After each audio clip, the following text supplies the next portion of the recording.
بارش بادلوں سے زمین کی سطح پر پانی کے قطروں کے علیحدہ علیحدہ گرنے کے عمل کو کہا جاتا ہے۔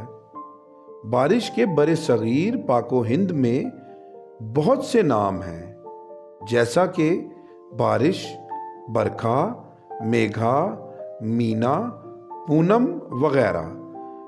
بھارت کی ایک ریاست میگھالیہ کا یہ نام وہاں بہت زیادہ بارش ہونے کی وجہ سے ہے۔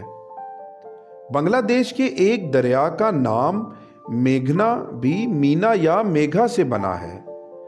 سمندروں، دریاؤں یا جھیلوں کی سطح سے پانی بخارات بن کے اوپر کی طرف اٹھتا ہے اور بادل بنتا ہے، اور یہ بادل پھر بارش کا باعث بنتے ہیں۔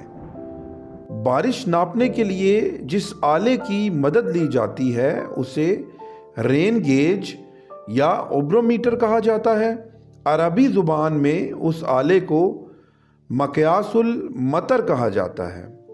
بارش زراعت اور پودوں کے لیے زندگی کی حیثیت رکھتی ہے۔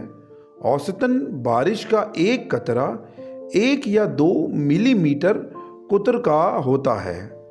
مونسون بارشوں اور موسم کے بہت بڑے نظام کا نام ہے۔ مونسون ہواؤں، بادلوں اور بارشوں کا ایک سلسلہ ہے۔ یہ موسم گرما میں جنوبی ایشیا، جنوب مشرقی ایشیا اور مشرقی ایشیا میں بارشوں کا سبب بنتا ہے۔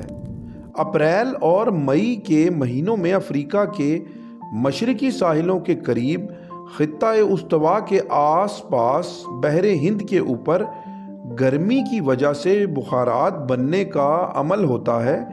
یہ بخارات بادلوں کی شکل اختیار کر لیتے ہیں اور مشرق کا رخ اختیار کرتے ہیں۔ جون کے پہلے ہفتے میں یہ سری لنکا اور جنوبی بھارت پہنچتے ہیں اور پھر مشرق کی طرف نکل جاتے ہیں۔ ان کا کچھ حصہ بھارت کے اوپر برستا ہوا سلسلہ کوہ ہمالیہ سے آ ٹکراتا ہے۔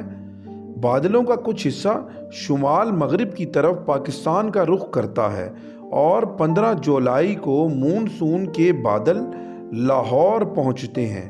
15 جولائی کو پاکستان میں ساون کی پہلی تاریخ ہوتی ہے۔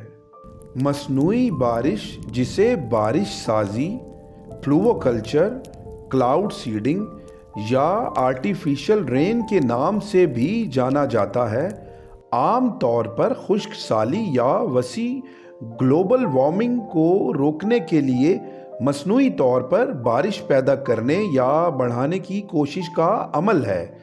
بادلوں کی مختلف طبعی خصوصیات کے مطابق یہ ہوائی جہازوں یا راکٹس کا استعمال کرتے ہوئے بادلوں پر بونے کے لیے خشک برف، سلور آیوڈائڈ اور نمک کے پاؤڈر کے ساتھ کیا جا سکتا ہے، جن کی وجہ سے بادلوں کے اوپر کا درجہ حرارت گر جاتا ہے۔